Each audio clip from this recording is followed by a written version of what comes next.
As summer of 2019 draws closer, so do some of the year's most anticipated games. Today I want to take a look at one of these in particular, that being Atomic Heart, the unique Bioshock-inspired thriller RPG taking place in 20th century Soviet Russia. This game looks pretty interesting, not gonna lie, and I'm honestly super excited for its release later this year. I'm Waylix, and let's get into it.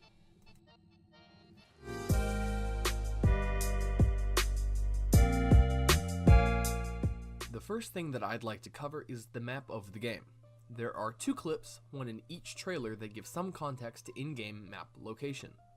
Assuming the map shown here is at least similar to the in-game map, we can use this giant female statue as a marker to orient ourselves by anytime it's displayed.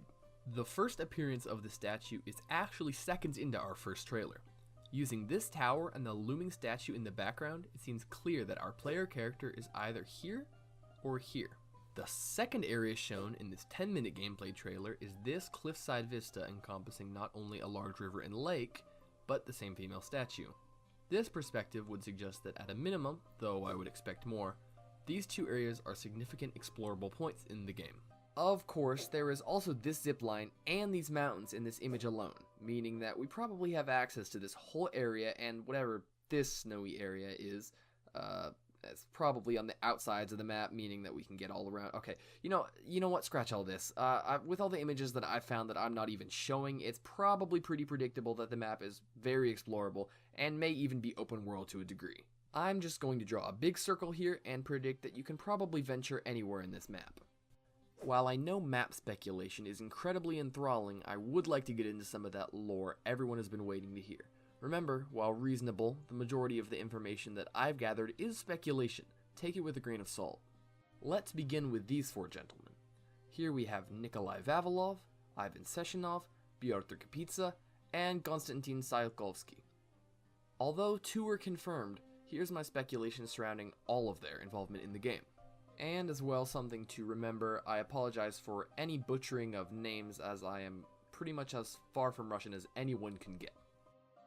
Let's start out with Vavilov. In real life, this dashing man was an 18th century botanist and geneticist working under the USSR. The man was killed in 1943 by Joseph Stalin for his adherence to basic genetic principles and his disagreement at which the lengths of the Soviet Union was willing to go experimentally. In the game, however, as it is an alternate reality, we can assume that Vavilov had none of these morals surrounding genetics. Let's take a look at this clip from the gameplay trailer.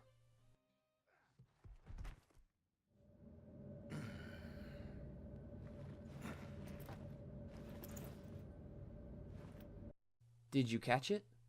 The building our player character just fell into is actually named the Vavilov Complex.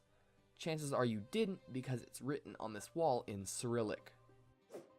Now that we know the name of this complex, we can begin searching for more evidence surrounding Vavilov's involvement in the game's lore. A noticeable feature throughout this bunker are the crop wall designs and the mini greenhouses attributed to Vavilov's position as a botanist. The wall signs here read Cold Laboratory and Pesticide Shop.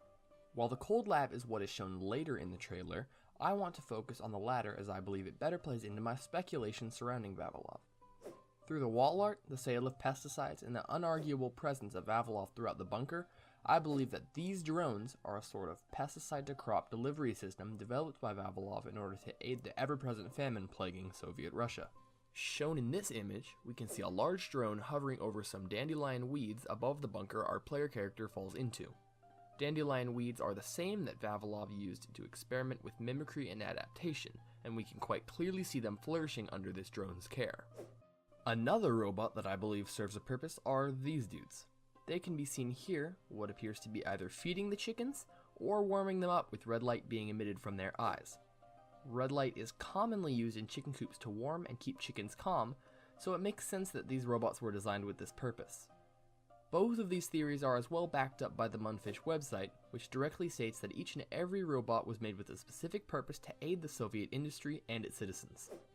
So far, we have these two robo-dudes linked to this guy in this complex. Now let's talk about the other three men. Let's start with Sechenov. This guy, just like Vavilov, does conclusively appear in the game. His name is shown right here with a science center named after him. He was a neuroscientist and physiologist, basically a brain and body chemist, working for the USSR.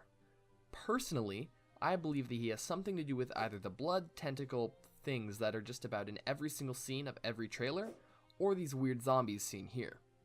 In addition to Sechenov, Kapitsa may have been involved as well. Pyotr Kapitsa was a Soviet scientist that did major experiments surrounding superfluidity and low-temperature physics.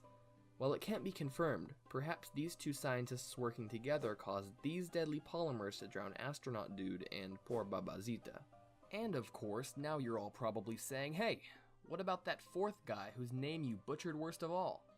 In all honesty, I've been procrastinating talking about his possible in-game lore because that means I have to say his name again. Anyway, while not confirmed in the game, Konstantin Tsiolkovsky was a notable rocket scientist for the USSR.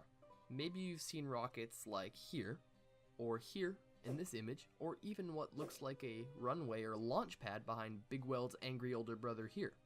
Perhaps this means that there is an entire extra section of the map dedicated to his research, full of new enemies and lore. I love how cohesively real history and in-game lore are fleshed out in the game already. This is nowhere near the start, as the game hasn't even been released yet.